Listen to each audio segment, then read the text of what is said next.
Authentique ou non, l'apostrophe de mademoiselle de Guermantes au grand-duc, colportée de maison en maison, était une occasion de raconter avec quelle élégance excessive Oriane était arrangée à ce dîner. Mais si le luxe, ce qui précisément le rendait inaccessible aux courvoisiers, ne naît pas de la richesse, mais de la prodigalité, encore la seconde dure-t-elle plus longtemps si elle est enfin soutenue par la première, laquelle lui permet alors de jeter tous ses feux. Or, étant donné les principes affichés ouvertement non seulement par Oriane, mais par madame de Villeparisis, à savoir que la noblesse ne compte pas, qu'il est ridicule de se préoccuper du rang, que la fortune ne fait pas le bonheur, que seule l'intelligence, le cœur, le talent ont de l'importance, les Courvoisiers pouvaient espérer qu'en vertu de cette éducation qu'elle avait reçue de la marquise, Oriane épouserait quelqu'un qui ne serait pas du monde, un artiste, un repris de justice, un va-nu-pied, un libre penseur, qu'elle entrerait définitivement dans la catégorie de ce que les Courvoisiers appelaient les dévoyés. Il pouvait d'autant plus l'espérer que madame de Villeparisis, traversant en ce moment au point de vue social une crise difficile, aucune des rares personnes brillantes que je rencontrais chez elle ne lui était encore revenue, elle affichait une horreur profonde à l'égard de la société qui la tenait à l'écart. Même quand elle parlait de son neveu le prince de Guermantes qu'elle voyait, elle n'avait pas assez de raillerie pour lui parce qu'il était féru de sa naissance. Mais au moment même où il s'était agi de trouver un mari à Oriane, ce n'étaient plus les principes affichés par la tante et la nièce qui avaient mené l'affaire, c'avait été le mystérieux génie de la famille. Aussi infailliblement que si madame de Villeparisis et Oriane n'eussent jamais parlé que titre de rente et généalogie au lieu de mérite littéraire et de qualité du cœur, et comme si la marquise, pour quelques jours, avait été, comme elle serait plus tard, morte et en bière, dans l'église de Combray, où chaque membre de la famille n'était plus qu'un Guermantes, avec une privation d'individualité et de prénom qu'attestait sur les grandes tentures noires le seul jet de pourpre surmonté de la couronne ducale, c'était sur l'homme le plus riche et le mieux né, sur le plus grand parti du faubourg Saint-Germain, sur le fils aîné du duc de Guermantes, le prince des Laumes, que le génie de la famille avait porté le choix de l'intellectuelle, de la frondeuse, de l'évangélique madame de Villeparisis. Et pendant 2 heures, le jour du mariage, madame de Villeparisis eut chez elle toutes les nobles personnes dont elle se moquait, dont elle se moqua même avec les quelques bourgeois intimes qu'elle avait conviés et auxquels le prince des Laumes mit alors des cartes avant de couper le câble dès l'année suivante. Pour mettre le comble au malheur des Courvoisiers, les maximes qui font de l'intelligence et du talent les seules supériorités sociales recommencèrent à se débiter chez la princesse des Laumes, aussitôt après le mariage. Et à cet égard, soit dit en passant, le point de vue que défendait Saint-Loup quand il vivait avec Rachel, fréquentait les amis de Rachel, aurait voulu épouser Rachel, comportait, quelque horreur qu'il inspira dans la famille, moins de mensonges que celui des demoiselles Guermantes en général, prônant l'intelligence, n'admettant presque pas qu'on mît en doute l'égalité des hommes, alors que tout cela aboutissait à point nommé au même résultat que si elles eussent professé des maximes contraires, c'est-à-dire à épouser un duc richissime. Saint-Loup agissait, au contraire, conformément à ces théories, ce qui faisait dire qu'il était dans une mauvaise voie. Certes, du point de vue moral, Rachel était en effet peu satisfaisante. Mais il n'est pas certain que si une personne ne valait pas mieux, mais eût été duchesse ou eût possédé beaucoup de millions, madame de Marsante n'eût pas été favorable au mariage. Or, pour en revenir à madame des Laumes, bientôt après duchesse de Guermantes par la mort de son beau-père, ce fut un surcroît de malheur infligé aux Courvoisiers que les théories de la jeune princesse, en restant ainsi dans son langage, n'eussent dirigé en rien sa conduite. Car ainsi cette philosophie, si l'on peut ainsi dire, ne nuisit nullement à l'élégance aristocratique du salon Guermantes. Sans doute, toutes les personnes que madame de Guermantes ne recevait pas se figuraient que c'était parce qu'elle n'était pas assez intelligente.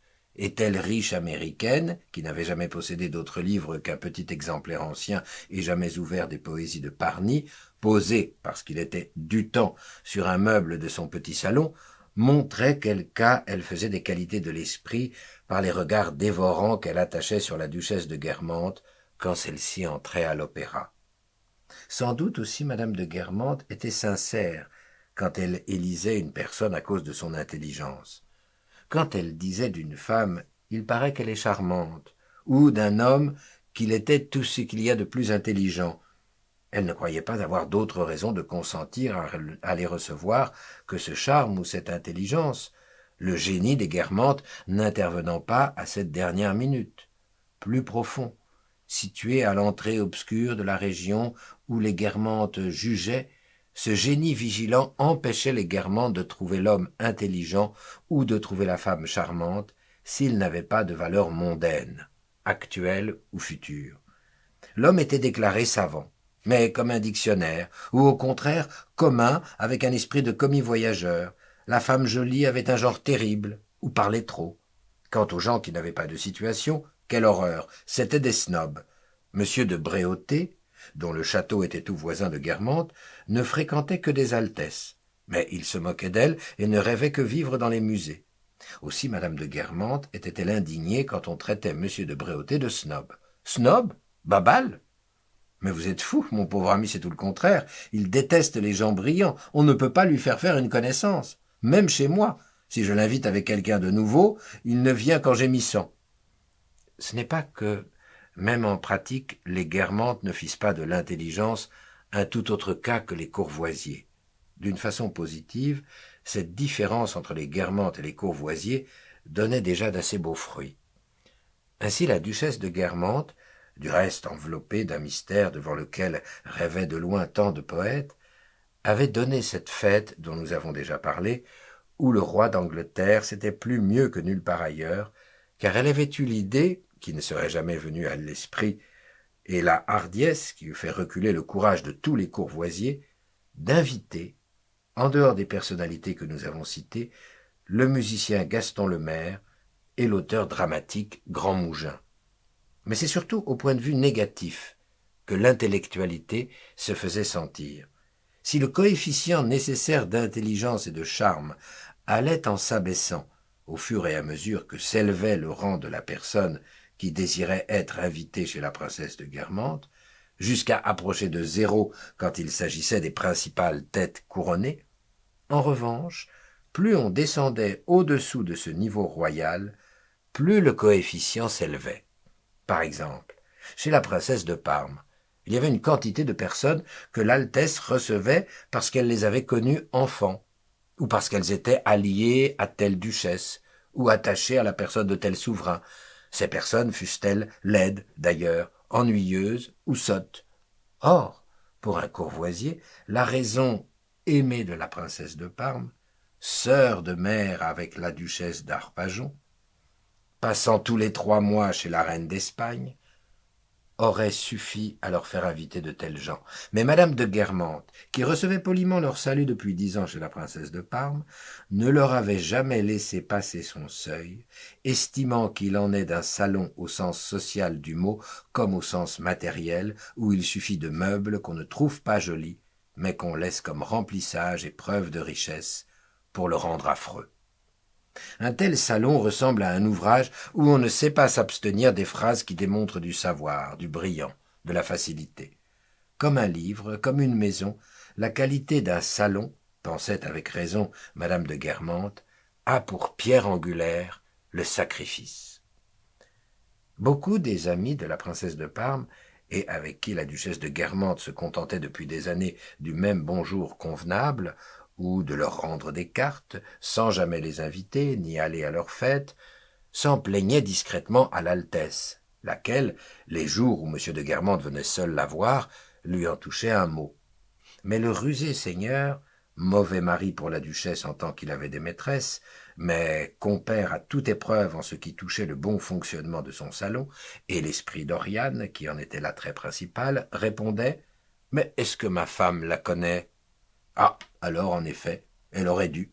Mais je vais dire la vérité à madame. Oriane, au fond, n'aime pas la conversation des femmes. Elle est entourée d'une cour d'esprits supérieurs. Moi, je ne suis pas son mari, je ne suis que son premier valet de chambre. Sauf un tout petit nombre qui sont, elles, très spirituel, les femmes l'ennuient.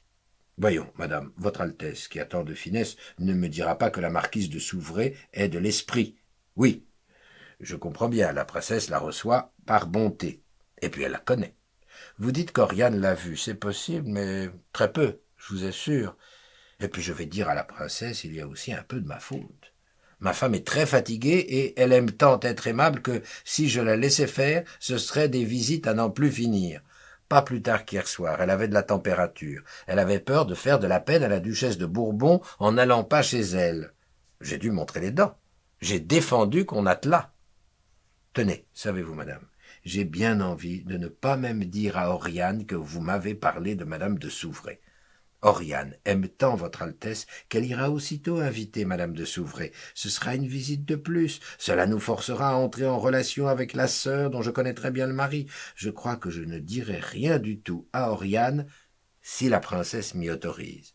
Nous lui éviterons comme cela beaucoup de fatigue et d'agitation. Et je vous assure que cela ne privera pas madame de Souvray. Elle va partout, dans les endroits les plus brillants. Nous ne recevons même pas de petits dîners de rien. Madame de Souvray s'ennuierait à périr.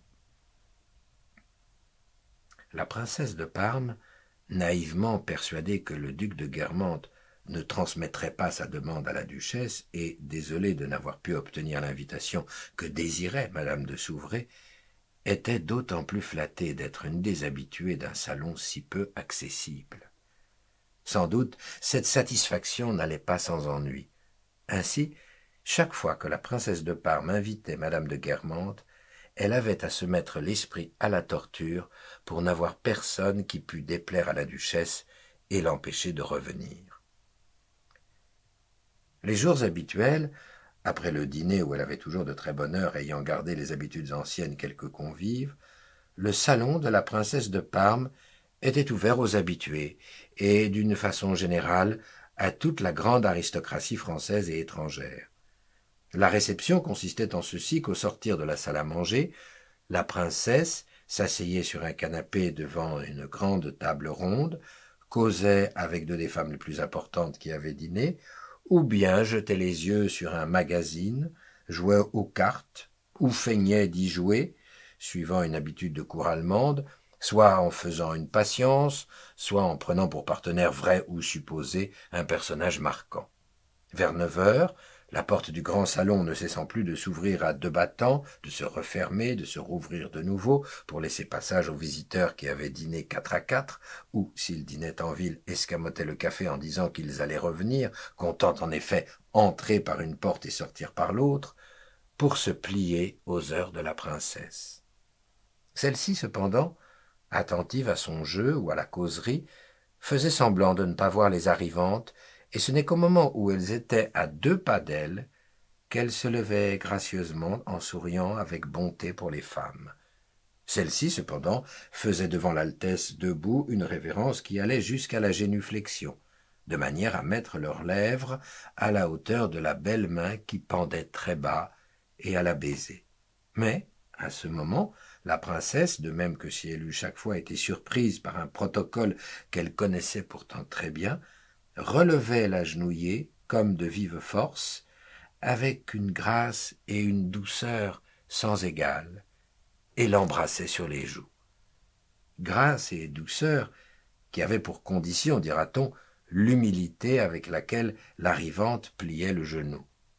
Sans doute, et il semble que dans une société égalitaire, la politesse disparaîtrait, non, comme on croit, par le défaut de l'éducation, mais parce que, chez les uns, disparaîtrait la déférence due au prestige, qui doit être imaginaire pour être efficace, et surtout chez les autres, l'amabilité qu'on prodigue et qu'on affine quand on sent qu'elle a pour celui qui la reçoit un prix infini, lequel, dans un monde fondé sur l'égalité, tomberait subitement à rien, comme tout ce qui n'avait qu'une valeur fiduciaire. Mais cette disparition de la politesse dans une société nouvelle n'est pas certaine, et nous sommes quelquefois trop disposés à croire que les conditions actuelles d'un état de choses en sont les seules possibles. De très bons esprits ont cru qu'une république ne pourrait avoir de diplomatie et d'alliance, et que la classe paysanne ne supporterait pas la séparation de l'Église et de l'État. Après tout, la politesse dans une société égalitaire ne serait pas un miracle plus grand que le succès des chemins de fer et l'utilisation militaire de l'aéroplane.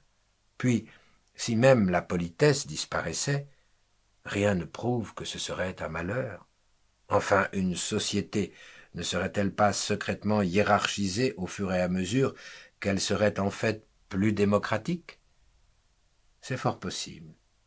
Le pouvoir politique des papes a beaucoup grandi depuis qu'ils n'ont plus ni État ni armée. Les cathédrales exerçaient un prestige bien moins grand sur un dévot du XVIIe siècle que sur un athée du XXe. Et si la princesse de Parme avait été souveraine d'un État, sans doute eussé-je eu l'idée d'en parler à peu près autant que d'un président de la République, c'est-à-dire pas du tout. Une fois l'impétrante relevée et embrassée par la princesse, celle-ci se rasseyait, se remettait à sa patience, non sans avoir, si la nouvelle venue était d'importance, causé un moment avec elle en la faisant asseoir sur un fauteuil. Quand le salon devenait trop plein, la dame d'honneur chargée du service d'ordre donnait de l'espace en guidant les habitués dans un immense hall sur lequel donnait le salon et qui était rempli de portraits, de curiosités relatives à la maison de Bourbon. Les convives habituels de la princesse jouaient alors volontiers le rôle de Cicérone et disaient des choses intéressantes que n'avaient pas la patience d'écouter les jeunes gens, plus attentifs à regarder les altesses vivantes et, au besoin, à se faire présenter à elles par la dame d'honneur et les filles d'honneur qu'à considérer les reliques des souveraines mortes.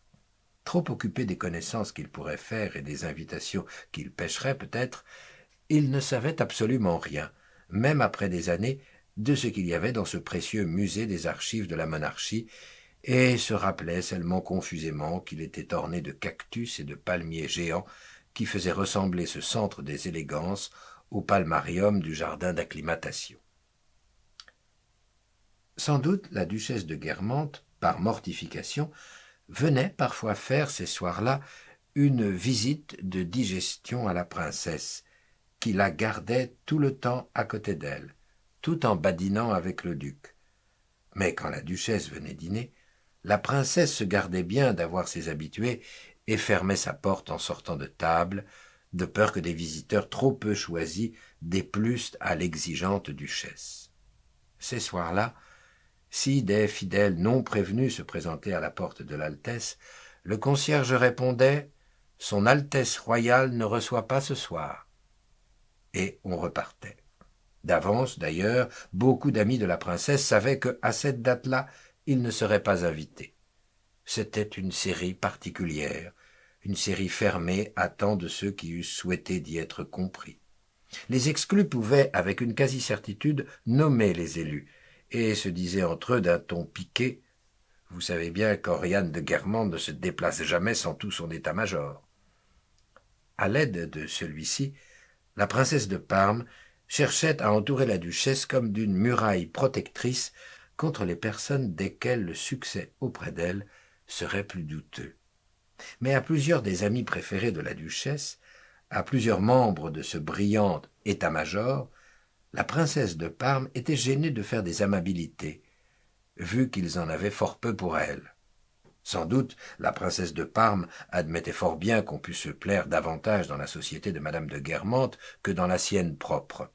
Elle était bien obligée de constater qu'on s'écrasait au jour de la duchesse et qu'elle-même y rencontrait souvent 3 ou 4 altesses qui se contentaient de mettre leurs cartes chez elle.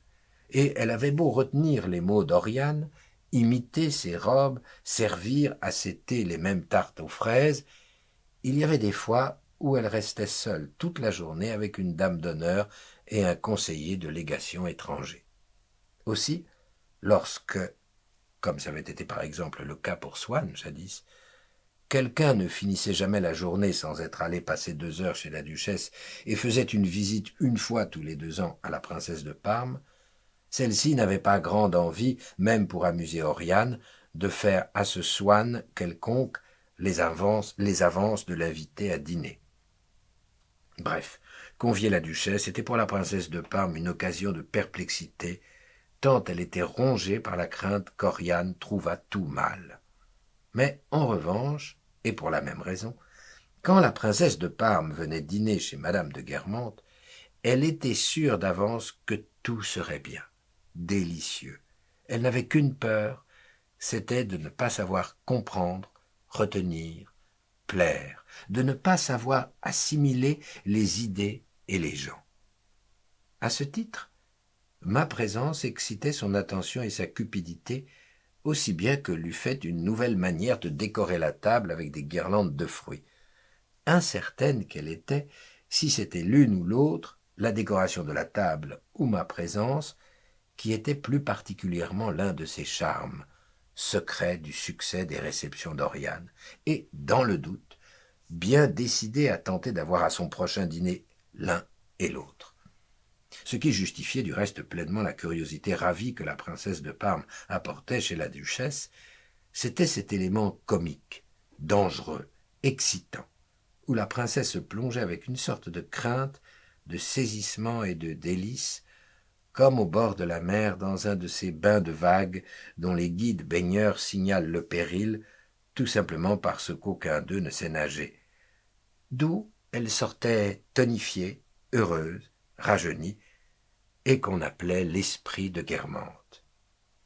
L'esprit des Guermantes, entité aussi inexistante que la quadrature du cercle, selon la duchesse, qui se jugeait la seule Guermantes à le posséder, était une réputation comme les rillettes de Tours ou les biscuits de Reims. Sans doute, une particularité intellectuelle n'usant pas pour se propager des mêmes modes que la couleur des cheveux ou du teint, certains intimes de la duchesse, et qui n'étaient pas de son sang, possédaient pourtant cet esprit, lequel en revanche n'avait pu envahir certains Guermantes par trop réfractaires à n'importe quelle sorte d'esprit. Les détenteurs non apparentés à la duchesse de l'esprit des Guermantes avaient généralement pour caractéristique d'avoir été des hommes brillants, doués pour une carrière à laquelle, que ce fût les arts, la diplomatie, l'éloquence parlementaire, l'armée, ils avaient préféré la vie de coterie. Peut-être cette préférence aurait-elle pu être expliquée par un certain manque d'originalité, ou d'initiative, ou de vouloir, ou de santé, ou de chance, ou par le snobisme. Chez certains, il faut d'ailleurs reconnaître que c'était l'exception, si le salon Guermantes avait été la pierre d'achoppement de leur carrière, c'était contre leur gré.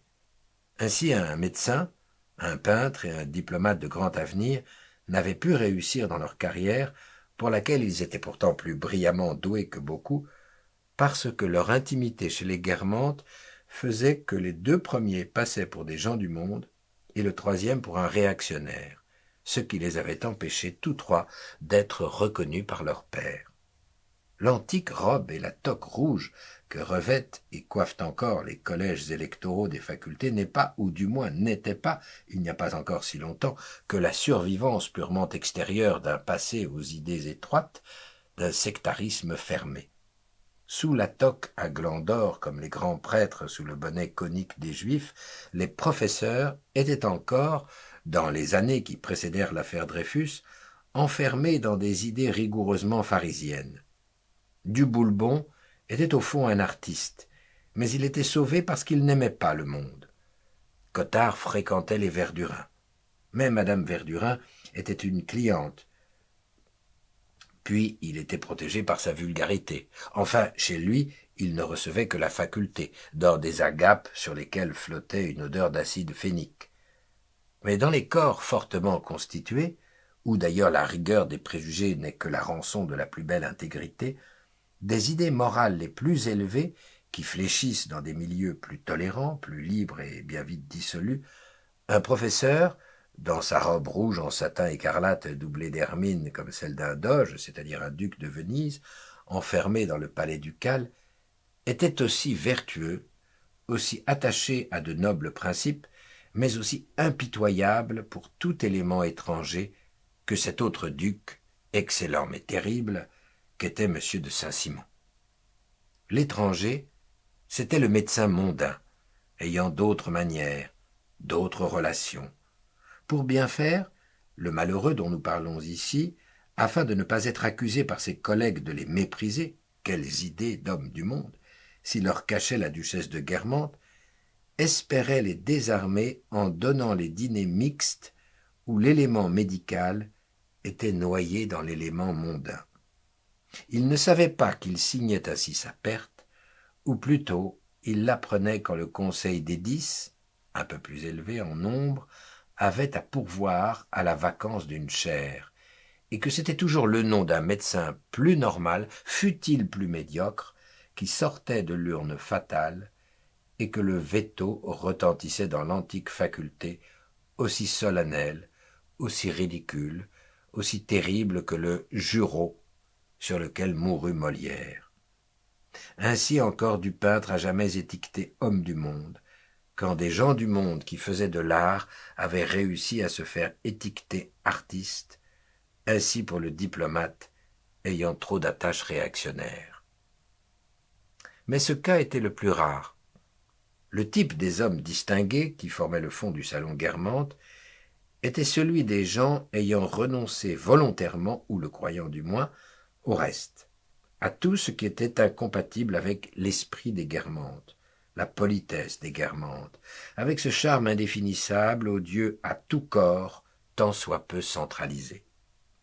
Et les gens qui savaient qu'autrefois l'un de ces habitués du salon de la duchesse avait eu la médaille d'or au salon, que l'autre, secrétaire de la conférence des avocats, avait fait des débuts retentissants à la Chambre, qu'un troisième avait habilement servi la France comme chargé d'affaires, auraient pu considérer comme des ratés les gens qui n'avaient plus rien fait depuis 20 ans. Mais ces renseignés étaient peu nombreux, et les intéressés eux-mêmes auraient été les derniers à le rappeler, trouvant ces anciens titres de nulle valeur, en vertu même de l'esprit des Guermantes.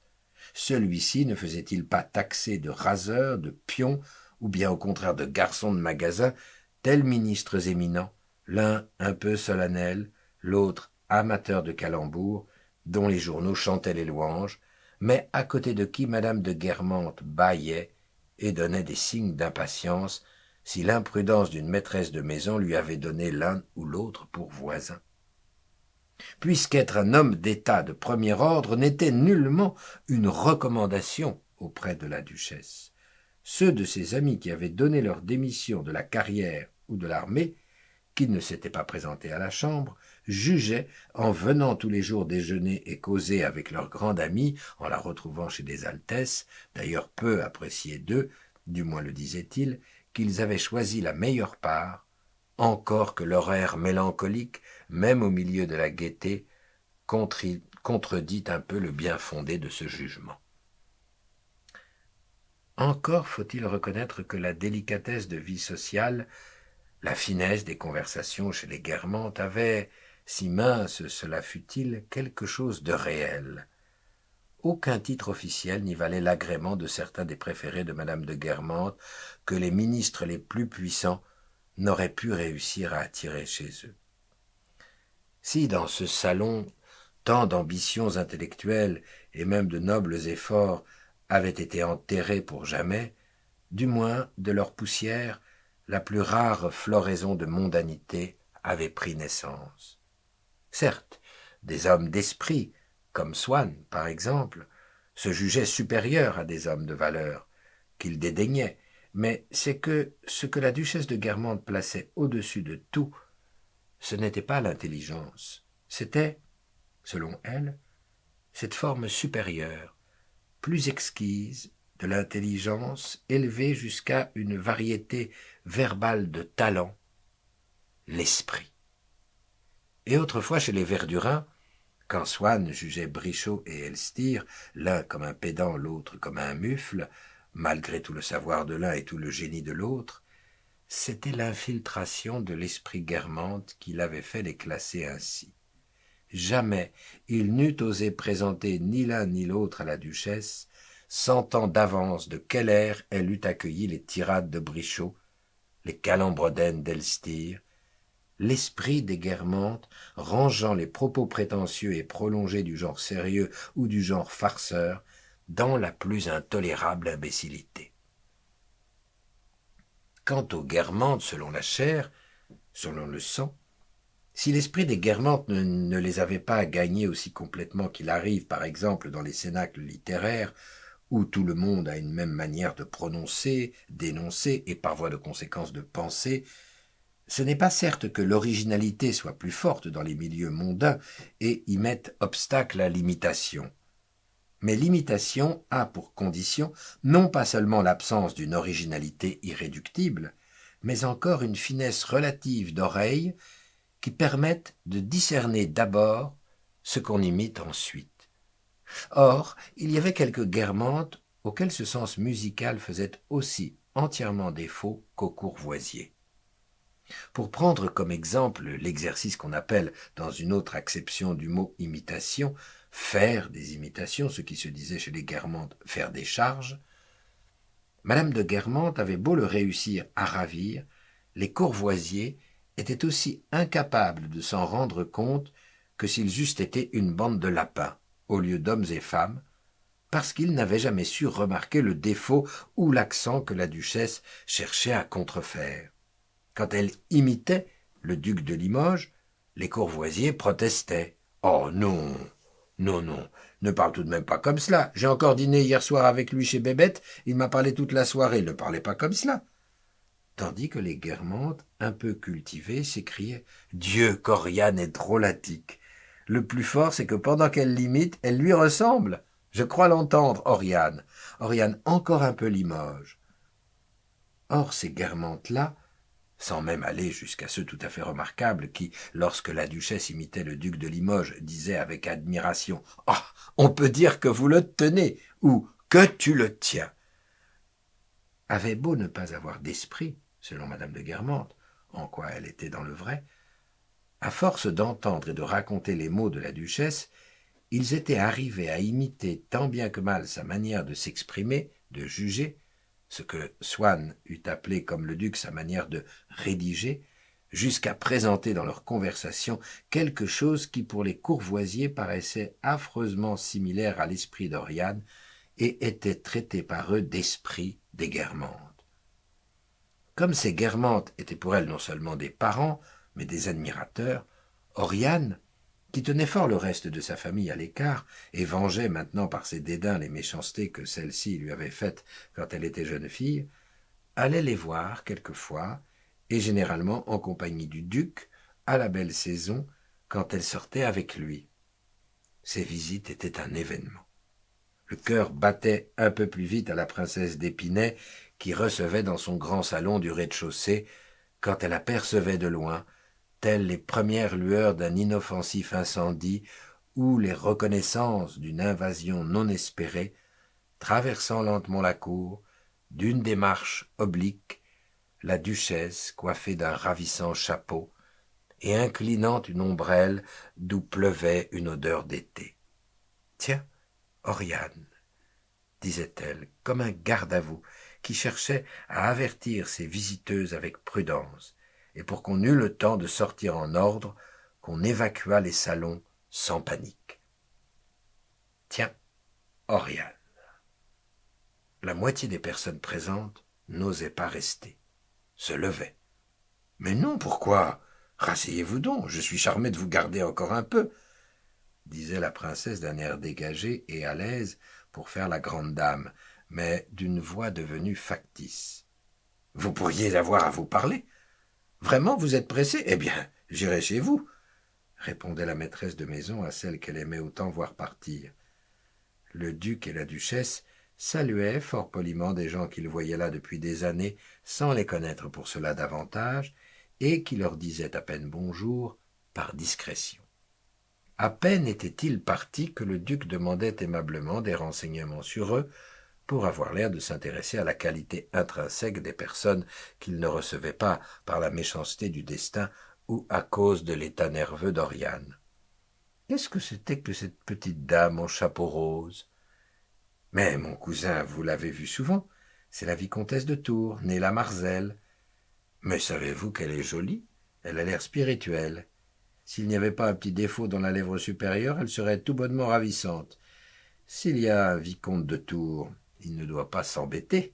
Oriane, savez-vous à quoi ses sourcils et la plantation de ses cheveux m'ont fait penser? à votre cousine Edwige de Ligne. » La duchesse de Guermantes, qui languissait dès qu'on parlait de la beauté d'une autre femme qu'elle, laissait tomber la conversation. Elle avait compté sans le goût qu'avait son mari pour faire voir qu'il était parfaitement au fait des gens qu'il ne recevait pas, par quoi il croyait se montrer plus sérieux que sa femme. « Mais, disait-il tout d'un coup avec force, vous avez prononcé le nom de Lamarzel. Je me rappelle que quand j'étais à la Chambre, un discours tout à fait remarquable fut prononcé. C'était l'oncle de la jeune femme que vous venez de voir. Oh, quel talent! Non, mon petit, disait-il à la vicomtesse d'Aigremont, que madame de Guermantes ne pouvait souffrir, mais qui, ne bougeant pas de chez la princesse d'Épinay, où elle s'abaissait volontairement un rôle de soubrette, quitte à battre la sienne en rentrant, restait confuse, éplorée, mais restait, quand le couple ducal était là, débarrassé des manteaux, tâchait de se rendre utile, par discrétion offrait de passer dans la pièce voisine. « Ne faites pas de thé pour nous, causons tranquillement, nous sommes des gens simples, à la bonne franquette. » Du reste, ajoutait-il en se tournant vers madame d'Épinay, en laissant l'Aigremont rougissante, humble, ambitieuse et zélée, nous n'avons qu'un quart d'heure à vous donner. Ce quart d'heure était occupé tout entier à une sorte d'exposition des mots que la duchesse avait eus pendant la semaine, et qu'elle-même n'eût certainement pas cités, mais que fort habilement le duc, en ayant l'air de la gourmander à propos des incidents qui les avaient provoqués, l'amenait comme involontairement à redire. La princesse d'Épinay, qui aimait sa cousine et savait qu'elle avait un faible pour les compliments, s'extasiait sur son chapeau, son ombrelle, son esprit. « Parlez-lui de sa toilette tant que vous voudrez, » disait le duc du ton bourru qu'il avait adopté et qu'il tempérait d'un malicieux sourire pour qu'on ne prît pas son mécontentement au sérieux. « Mais, au nom du ciel, pas de son esprit. Je me passerais fort d'avoir une femme aussi spirituelle. Vous faites probablement allusion au mauvais calembour qu'elle a fait sur mon frère Palamède, » ajoutait-il, sachant fort bien que la princesse et le reste de la famille ignoraient encore ce calembour et enchanté de faire valoir sa femme. « D'abord, je trouve indigne d'une personne qui a dit quelquefois, je le reconnais, d'assez jolies choses, de faire de mauvais calembours, mais surtout sur mon frère, qui est très susceptible. Et si cela doit avoir pour résultat de me fâcher avec lui, c'est vraiment bien la peine. Mais nous ne savons pas. Un calembour d'Oriane? Oh, cela doit être délicieux. Oh, dites-le. »« Mais non, reprenait le duc, encore boudeur, quoique plus souriant. « Je suis ravi que vous ne l'ayez pas appris, sérieusement. J'aime beaucoup mon frère. »« Écoutez, Bazin, » disait la duchesse, dont le moment de donner la réplique à son mari était venu, « je ne sais pourquoi vous dites que cela peut fâcher Palamède. Vous savez très bien le contraire. Il est beaucoup trop intelligent pour se froisser de cette plaisanterie stupide qui n'a quoi que ce soit de désobligeant. Vous allez faire croire que j'ai dit une méchanceté. J'ai tout simplement répondu quelque chose de pas drôle. Mais c'est vous qui y donnez de l'importance par votre indignation. Je ne vous comprends pas. »« Oh, vous nous intriguez horriblement, mais de quoi s'agit-il ?»« Oh, évidemment de rien de grave, » s'écriait M. de Guermantes. « Vous avez peut-être entendu dire que mon frère voulait donner Brézé, le château de sa femme, à sa sœur Marcante. »« Oui, mais on nous a dit qu'elle ne le désirait pas, qu'elle n'aimait pas le pays où il est, que le climat ne lui convenait pas. »« Eh bien, justement, quelqu'un disait tout cela à ma femme, et que si mon frère donnait ce château à notre sœur, ce n'était pas pour lui faire plaisir, mais pour la taquiner. C'est qu'il est si taquin, Charlus, disait cette personne. Or, vous savez que Brézé, c'est royal, cela peut valoir plusieurs millions. C'est une ancienne terre du roi. Il y a là une des plus belles forêts de France. Il y a beaucoup de gens qui voudraient qu'on leur fît des taquineries de ce genre.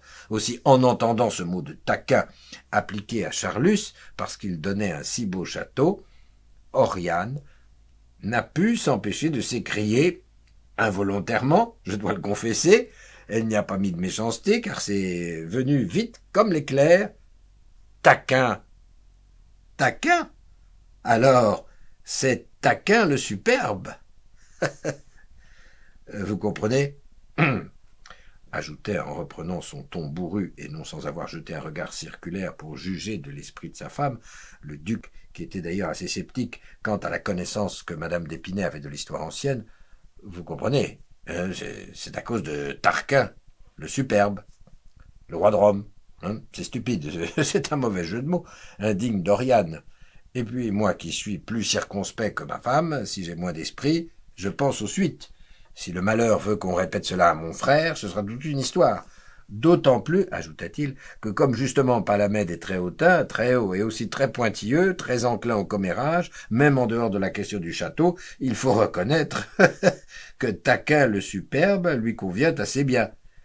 C'est ce qui sauve les maux de madame, c'est que même quand elle veut s'abaisser à de vulgaires à peu près, elle reste spirituelle malgré tout, et elle peint assez bien les gens.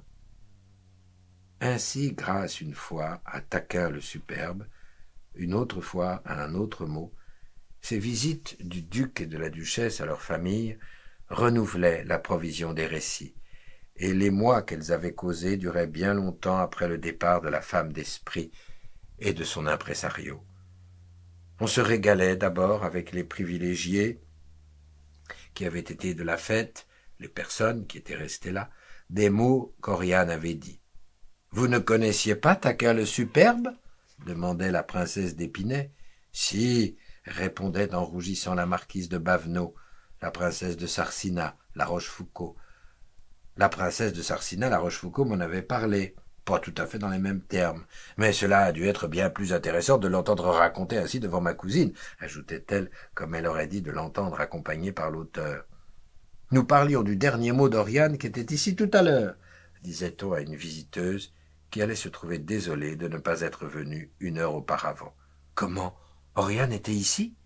Mais oui, vous seriez venu un peu plus tôt, lui répondait la princesse d'Épinay, sans reproche, mais en laissant comprendre tout ce que la maladroite avait raté. C'était sa faute si elle n'avait pas assisté à la création du monde ou à la dernière représentation de madame Carvalho. Qu'est-ce que vous dites du dernier mot d'Oriane? J'avoue que j'apprécie beaucoup Taquin le superbe, et le mot se mangeait encore froid le lendemain à déjeuner, entre intimes qu'on invitait pour cela, et repassait sous diverses sauces pendant la semaine. Même la princesse, faisant cette semaine-là sa visite annuelle à la princesse de Parme, en profitait pour demander à l'Altesse si elle connaissait le mot et le lui racontait. « Ah, Taquin le superbe !» disait la princesse de Parme, les yeux écarquillés par une admiration a priori, mais qui implorait un supplément d'explication auquel ne se refusait pas la princesse d'Épinay. « J'avoue que Taquin le superbe me plaît infiniment comme rédaction, » concluait la princesse. En réalité, le mot de rédaction ne convenait nullement pour ce calembour, mais la princesse d'Épinay, qui avait la prétention d'avoir assimilé l'esprit des Guermantes, avait pris à Oriane les expressions rédiger, rédaction, et les employait sans beaucoup de discernement. Or la princesse de Parme, qui n'aimait pas beaucoup madame d'Épinay, qu'elle trouvait laide, savait avare et croyait méchante, sur la foi des Courvoisiers, reconnut ce mot de rédaction qu'elle avait entendu prononcer par madame de Guermantes et qu'elle n'eût pas su appliquer toute seule. Elle eut l'impression que c'était en effet la rédaction qui faisait le charme de Taquin le superbe, et sans oublier tout à fait son antipathie pour la dame laide et avare, elle ne put se défendre d'un tel sentiment d'admiration pour une femme qui possédait à ce point l'esprit des Guermantes qu'elle voulut inviter la princesse d'Épinay à l'opéra. Seule la retint la pensée qu'il conviendrait peut-être de consulter d'abord madame de Guermantes.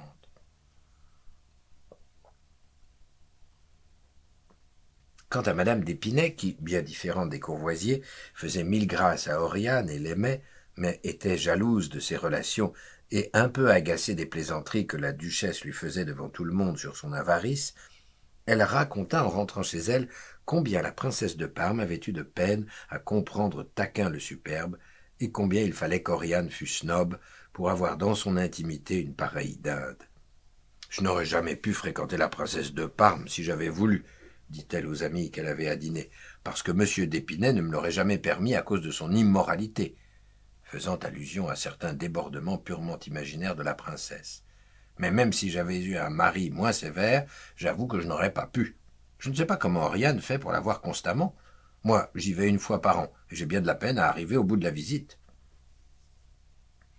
Quant à ceux des Courvoisiers qui se trouvaient chez Victurnienne au moment de la visite de madame de Guermantes, l'arrivée de la duchesse les mettait généralement en fuite, à cause de l'exaspération que leur causaient les salam-alek exagérés qu'on faisait pour Oriane.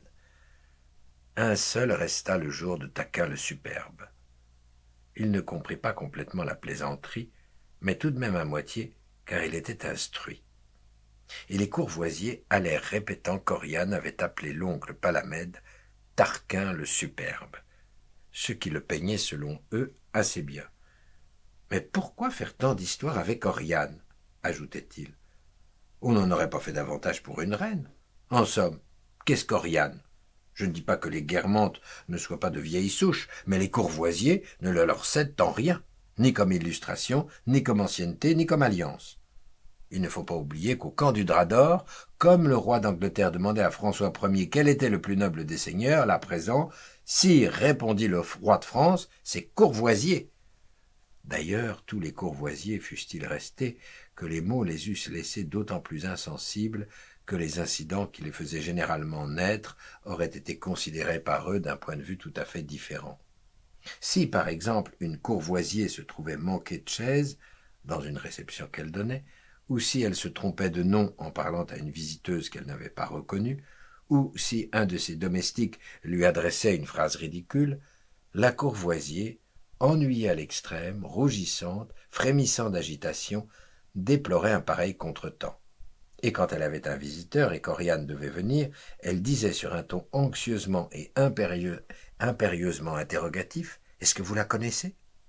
craignant, si le visiteur ne la connaissait pas, que sa présence donnât une mauvaise impression à Oriane. Mais Madame de Guermantes tirait au contraire de tels incidents l'occasion de récits qui faisaient rire les Guermantes aux larmes, de sorte qu'on était obligé de l'envier d'avoir manqué de chaise, d'avoir fait ou laissé faire à son domestique une gaffe, d'avoir eu chez soi quelqu'un que personne ne connaissait, comme on est obligé de se féliciter que les grands écrivains aient été tenus à distance par les hommes et trahis par les femmes, quand leurs humiliations et leurs souffrances ont été, sinon l'aiguillon de leur génie, du moins la matière de leurs œuvres. Les Courvoisiers n'étaient pas davantage capables de s'élever jusqu'à l'esprit d'innovation que la duchesse de Guermantes introduisait dans la vie mondaine et qui, en l'adaptant selon un surinstinct aux nécessités du moment, en faisait quelque chose d'artistique, là où l'application purement raisonnée de règles rigides eût donné d'aussi mauvais résultats qu'à quelqu'un qui, voulant réussir en amour ou dans la politique, reproduirait à la lettre dans sa propre vie les exploits de Bussy d'Amboise. Si les Courvoisiers donnaient un dîner de famille, ou un dîner pour un prince, l'adjonction d'un homme d'esprit, d'un ami de leur fils, leur semblait une anomalie capable de produire le plus mauvais effet. Une Courvoisier, dont le père avait été ministre de l'empereur, ayant à donner une matinée en l'honneur de la princesse Mathilde, déduisit par esprit de géométrie qu'elle ne pouvait inviter que des bonapartistes. Or, elle n'en connaissait presque pas. Toutes les femmes élégantes de ses relations, tous les hommes agréables furent impitoyablement bannis parce que, d'opinion ou d'attache légitimiste, ils auraient, selon la logique des Courvoisiers, pu déplaire à l'Altesse impériale. Celle-ci, qui recevait chez elle la fleur du faubourg Saint-Germain, fut assez étonnée quand elle trouva seulement chez Madame de Courvoisier une pique-assiette célèbre, veuve d'un ancien préfet de l'Empire, la veuve du directeur des postes et quelques personnes connues pour leur fidélité à Napoléon, leur bêtise et leur ennui. La princesse Mathilde n'en répandit pas moins le ruissellement généreux et doux de sa grâce souveraine sur les laiderons calamiteux que la duchesse de Guermantes se garda bien, elle, de convier, quand ce fut son tour de recevoir la princesse, et qu'elle remplaça, sans raisonnement a priori sur le bonapartisme, par le plus riche bouquet de toutes les beautés, de toutes les valeurs, de toutes les célébrités qu'une sorte de flair, de tact et de doigté lui faisait sentir devoir être agréable à la nièce de l'empereur, même quand elles étaient de la propre famille du roi.